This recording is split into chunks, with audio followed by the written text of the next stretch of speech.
back, we're going to look at a particular incident in Jesus' life, and it's such an important one, and it's kind of the pivot point of this whole gospel. This incident and the next one coming up are kind of where we get to this answer: who is this Jesus? And that's really the question that Jesus asks his followers. So basically he goes to them and he says to them, who do people say that I am? And they come up with all sorts of ideas: Elijah, John the Baptist, and so on. And then he gets to, they've all got ideas, and then he gets to the crunch question, and this question is, but who do you say I am? Who do you say I am? And I just imagine this, and I'm thinking, like, all these disciples that had all these ideas, suddenly they run for cover, and Peter's kind of the last man standing. And he says, you're the Messiah, the Christ. He recognises who Jesus is. And Jesus says, well done, flesh and blood hasn't revealed this to you, but my Father is in heaven. This revelation came straight from heaven. This is who I am. And that's the question for all of us that we need to answer about this Jesus.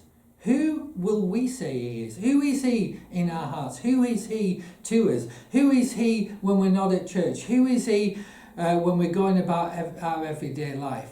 You know, when we're not at church, do people see Jesus in the way we are at work? Do they hear about Jesus, this Jesus we say we love? Do they hear about him from us? Do we tell them the story about what Jesus is doing in our life? Can they tell a difference in our life? Do we look different from the way other people do when we're not at church? And then, you know, I'll talk about this stuff, and people say, well, Pastor, yeah, I hope I do. I kind of assume they do. Well, if we don't know, they don't. And so it's really important that we settle this really in our hearts. Who will we say Jesus is? Not who will we think he is, or who will we say he is in church, but who will we say he is in our life? What about when we're not in prayer? What about when we're not reading our Bible? But, you know, when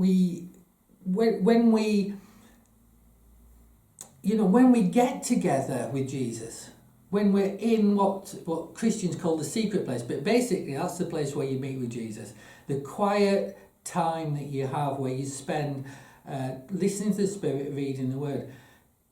It's so important that you have that routine in your life, and it's not just a little time set aside where we read a little daily devotional. What do we do in that place? Are we encountering? Do we sense the Holy Spirit? Are you open and honest with Jesus about the things that are going on in your life? Is the bits that you're holding back? Have you got restricted no-go areas?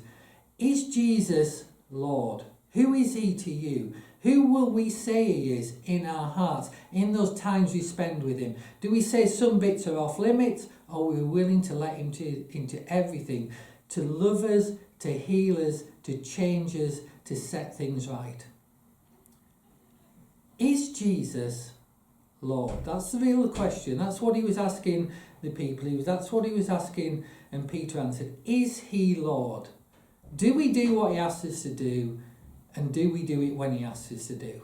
Is he king? Or are you king? Or your spouse? Or your kids? Or your work? Or your career? Because who we say Jesus is crucial for our eternity. Who is he in our finances? Who is he in our priorities? Who do you say he is? And I want to leave you with that question, because I feel that's something that God really wants to deal with us on a one-on-one basis. So I'll be back tomorrow, and I'll see you then. In the meantime, have a read of chapter 9.